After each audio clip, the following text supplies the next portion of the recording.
On peut dire déjà qu'il y a un acte symbolique parce que toutes les assemblées générales se sont déroulées en dehors de la direction diocésaine des œuvres. Si nous sommes venus ici, je pense que c'est un acte symbolique. Pourquoi c'est un acte symbolique? Parce que c'est là où réside le directeur des œuvres diocésaines et cela nous rappelle c'est quoi l'action catholique. Le catholique, ce n'est pas seulement celui qui est là, qui va à l'église et qui rentre chez lui, mais également c'est le citoyen.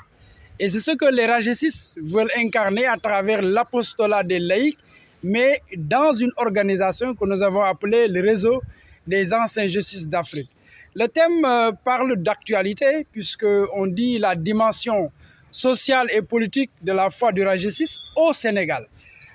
Évidemment, on dit au Sénégal puisque nous sommes une organisation également qui a une dimension panafricaine. Cela veut dire que nos frères et sœurs qui sont en Côte d'Ivoire, au Bénin, vont prendre aussi une référence pour voir comment eux, à leur niveau, ils peuvent appliquer certaines décisions ou en tout cas certaines stratégies pour que le chrétien citoyen soit plus engagé pour sa société, mais également pour son église. Et c'est ça qui nous réunit aujourd'hui. Nous avons de grands orateurs qui nous parlent en profondeur dans ce thème et le débat sera ouvert tout à l'heure pour que les RAGESIS, évidemment ceux qui sont dans la salle, mais il y en a beaucoup aussi qui sont en ligne, qui vont participer et donner leur avis. L'objectif, c'est de dire, aujourd'hui, nous avons un nouveau Sénégal, plus ou moins, en tout cas qui se dessine, avec un nouveau régime qui prône, en tout cas, une rupture systémique pour le bien des citoyens.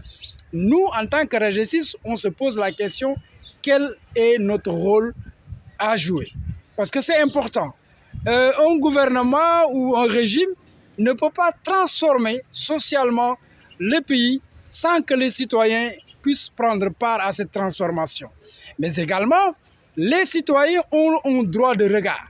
Et ce droit de regard, c'est justement l'œil critique que nous pouvons avoir pour donner notre avis quand ça ne va pas. Vous savez, le Raja a écrit un article sur les histoires du voile pour donner son avis. Et cela veut dire qu'on veut contribuer, oui, on veut prôner la paix, oui, mais également, quand il s'agit de donner des critiques objectives, nous le faisons pour montrer que nous sommes aussi avant tout des citoyens sénégalais.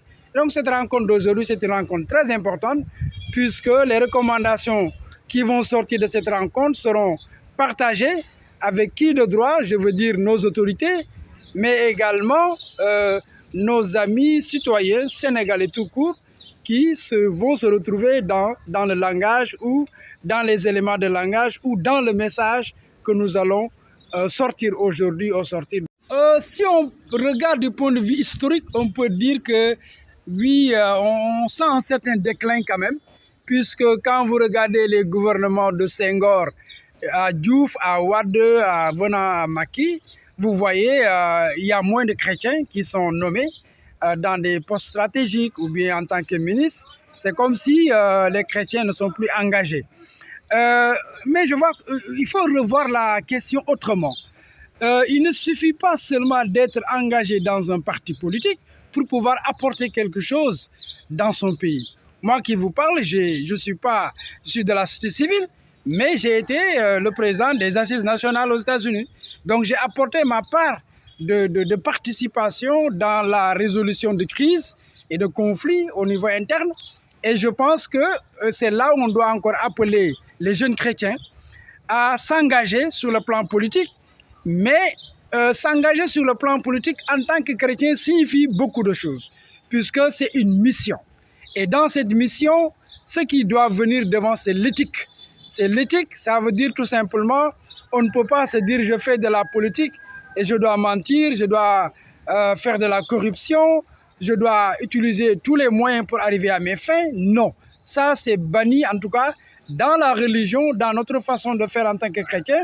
Et c'est pourquoi parfois vous voyez des chrétiens qui militent, mais qui n'accèdent pas à certains postes au niveau de leur parti parce qu'ils n'acceptent pas cette compromission, parce qu'ils n'ont pas de corruption, parce qu'ils n'acceptent pas de mentir.